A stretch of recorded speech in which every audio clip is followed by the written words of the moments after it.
Assalamualaikum warahmatullahi taala wabarakatuh dan salam sejahtera kepada semua. Apa khabar? Diharapkan semua pelajar-pelajar, semua penonton berada di dalam keadaan sihat walafiat dan ceria-ceria sentiasa. Baik, terima kasih kepada semua kerana bersama dengan cikgu di channel Encik Isma. Baik, mungkin pada yang kali pertama atau mungkin yang baru terjumpa dengan channel ini, minta kerjasama tuan-tuan, puan-puan untuk sama-sama memberikan sokongan dengan menekan butang subscribe dan juga menekan butang loceng. Dan pada yang dah lama, yang dah bersama dengan cikgu, terima kasih diucapkan kerana setia bersama dengan cikgu. Baik, insya-Allah pada hari ini kita akan meneruskan lagi pembelajaran dan juga pengajaran kita bagi subjek geografi. Dan hari ini seperti yang ada di atas, kita akan masuk geografi tingkatan 1, iaitu subtopik bab 10, subtopik 10.3. Apa itu subtopik 10.3? Baik, ini dia subtopik 10.3. Pada kali ini, pada video hari ini, kita akan mempelajari berkaitan dengan sungai dan juga tasik utama di Asia Tenggara. Sungai dan tasik utama di Asia Tenggara. Yang utama sahaja. Kalau kita nak cover semua, nak tahu semua, tak mampulah kita. Okey? Bagi tahap pelajar tingkatan 1, kita hanya fokus pada hari ini sungai dan tasik di Asia Tenggara sahaja. Baik, sebelum kita bermula, suka untuk cikgu ingatkan, jangan lupa untuk menyediakan pen dan juga buku untuk buat catatan. Buat sedikit catatan. Okey? Jangan hanya mendengar dan melihat sahaja. Okey? Supaya lebih banyak info pula dah. Lebih banyak info, lebih banyak maklumat yang akan pelajar perolehi daripada video kali ini. Allahu Akbar, banyaknya tersasul lagi ni. Baik, kita teruskan pembelajaran kita pada hari ini. Baik, pertama kita akan pergi kepada kedudukan sungai dan tasik di Asia Tenggara. Ini dia antara sungai-sungai dan juga tasik utama yang kita akan belajar untuk subtopik 10.3. Antaranya adalah seperti Sungai Irrawaddy, Sungai Menam Chao Phraya, Sungai Mekong, Tasik Sap, Tonle Sap, Tasik Danau Toba. Okey, itu antaranya. Baik, ini adalah kedudukan di atas di dalam peta. Di dalam peta. Baik, yang pertama kita akan melihat Sungai Mekong. Sungai Mekong ni merupakan sungai yang terpanjang lah, boleh katakan sungai terpanjang di Asia Tenggara. Kalau tengok pada peta sebelah tu, tengok Mekong River tu daripada mana tu? Pada atas, pada China ni tu, masuk ke Myanmar, masuk ke Thailand, Laos, masuk ke Vietnam. Ni sungai terpanjang di Asia Tenggara.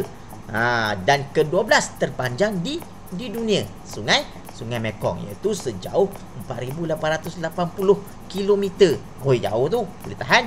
Yang mana ianya melalui negara Myanmar, Thailand, Laos, Kemboja dan berakhir di Vietnam. Nampak? Okey, dia melalui antara negara-negara ni. So, dia sungai yang sangat panjang. Dan untuk pengetahuan pelajar juga, Sungai Mekong ni menjadi sempadan lah antara negara Thailand dan juga negara Laos. Kita tengok peta sebelah ni kan. Kita tunjuk sikit, nampak ni. Cursor ni, nampak? Dia jadi sempadan antara negara Thailand dan juga Laos. Yang mana lebih 90 juta orang penduduk memerlukan sungai ni ataupun menggunakan sungai ni. Yang mana sungai ni penting untuk aktiviti pertanian dan juga perikanan. Pertanian untuk aktiviti apa? Untuk mengairi kawasan sawah padi yang luas di negara Thailand dan juga negara Laos. Dan untuk sektor perikanan lah, ikan air tawar. Lebih 140,000 km persegi padi sawah ditanam di lembangan Sungai Mekong. Sebab apa? Kepentingan sungai ni ianya membentuk delta yang luas dan juga sangat subur. Sangat bagus untuk aktiviti penanaman padi. Baik. Okey. Itu yang pertama, Sungai Mekong. Ini dia. Nampak tu? Ini gambaran dia. Sungai Mekong bermanfaat untuk aktiviti pertanian, iaitu mengairi kawasan sawah padi. Aktiviti perikanan, menternak ikan air tawar, ikan apa dia? Ikan keli ke, ikan patin ke, ikan baung ke, ikan tilapia ke dan sebagainya. Juga pembinaan empangan dan juga aktiviti pelancongan. Apabila dibina empangan, ada kawasan yang menarik sesuai untuk aktiviti pelancongan. Okey. Baik, itu Sungai Mekong. Okey, diharapkan pelajar boleh dapat. Okey. Yang pertama ada sungai yang terpanjang yang melalui negara Myanmar, Vietnam, Laos dan bermula di Myanmar dan berakhir di Vietnam. Yang menjadi sempadan antara negara Thailand dan juga negara Laos. Baik, itu yang pertama, Sungai Mekong. Baik, seterusnya. Okey, cikgu kongsikan slide seterusnya. Selepas Sungai Mekong, kita nak sungai apa pula? Ya, kita nak melihat Sungai Irrawaddy. Boleh tengok di dalam peta tu. Okey, sungai terpanjang dan terpenting di Myanmar. Tadi Sungai Mekong tu di Asia Tenggara. Sebab dia melalui banyak negara. Tapi Sungai Irrawaddy ni sungai yang terpanjang di Myanmar. Okey. Pelajar boleh tengok kepada peta sebelah tu. Mana nampak ni kat Myanmar. Tu dia Sungai Irrawaddy daripada hujung atas sana sampai ke bawah sana tu. Dan berakhir di laut. Okey. Di lautan Bay of Bengal tu. Okey. Tu dia. 2293 km panjangnya. Membekalkan sumber air bersih dan juga sumber protein. Maksud protein, semua protein ni apa? Ikan lah. Ikan tu membekalkan sumber protein pada tubuh badan. Jadi anak-anak pelajar jangan suka makan ayam saja. Makan juga ikan supaya mendapat protein. Jadi juga jalan pengangkutan utama bagi penduduk di Myanmar. Sebab dia panjang daripada atas negeri Myanmar sampai ke bawah. Jadi dia juga digunakan sebagai salah satu jalan pengangkutan yang utama di negara Myanmar. Penting untuk aktiviti penanaman padi di negara tersebut. Okey, iaitu di Delta Irrawaddy. Delta Irrawaddy. Sebab apa? Sebab kita dah maklum tadi bahawa lembangan sungai ni dia membentuk kawasan delta yang tanah dia jenis tanah alluvium, subur untuk pertanian, iaitu penanaman padi. Baik. Ini dia sedikit gambar rajah. Sungai Irrawaddy yang menjadi nadi utama kepada penduduk di negara Myanmar. Okey, boleh nampak tu. Okey. Okey, seterusnya. Menam Chao Phraya. Sungai Menam Chao Phraya di negara Thailand. Jalan pengangkutan utama di Thailand iaitu sepanjang 372 kilometer. Apa sama juga sebut tadi, sepanjang lembangan sungai ni dia membentuk tanah alluvium yang subur untuk tanaman padi. Dan satu keistimewaan Sungai Menam Chao Phraya ni juga, dia mempunyai satu tarikan kepada pelancong di luar negara sana. Yang tertarik bila datang dekat sini mesti wajib pergi kat kawasan ni, iaitu kawasan Pasar Apung ataupun lebih dikenali sebagai Venice Timur. Venice Timur. Tahu Venice tu kat mana?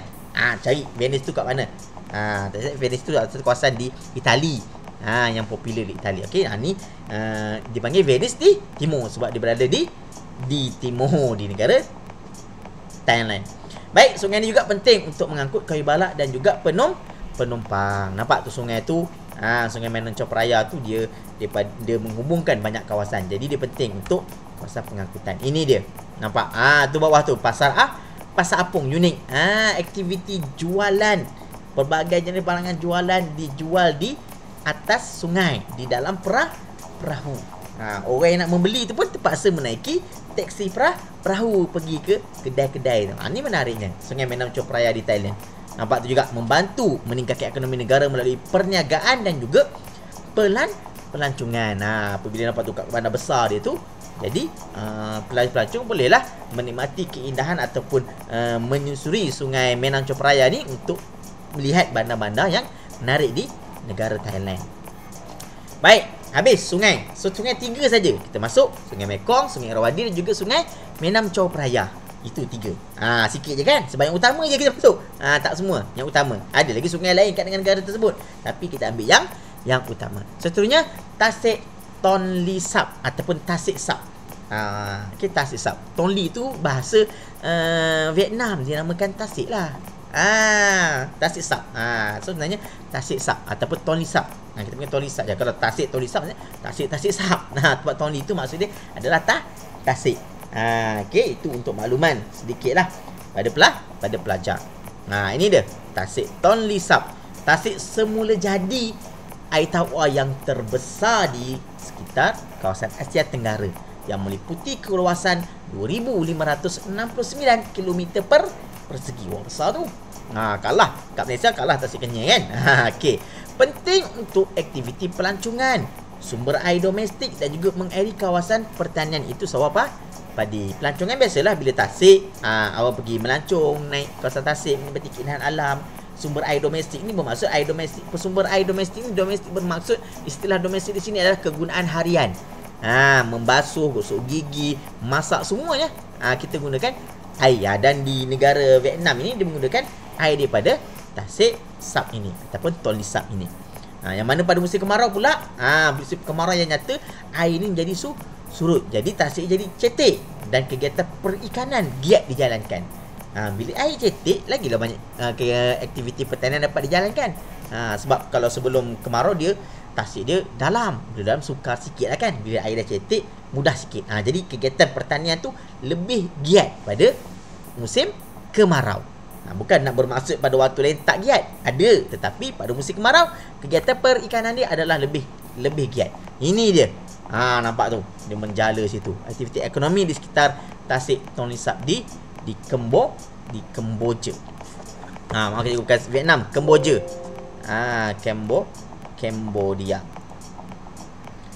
Okey. Itu dia sedikit info Tasik Sap. Baik, seterusnya kita nak pergi kepada apa?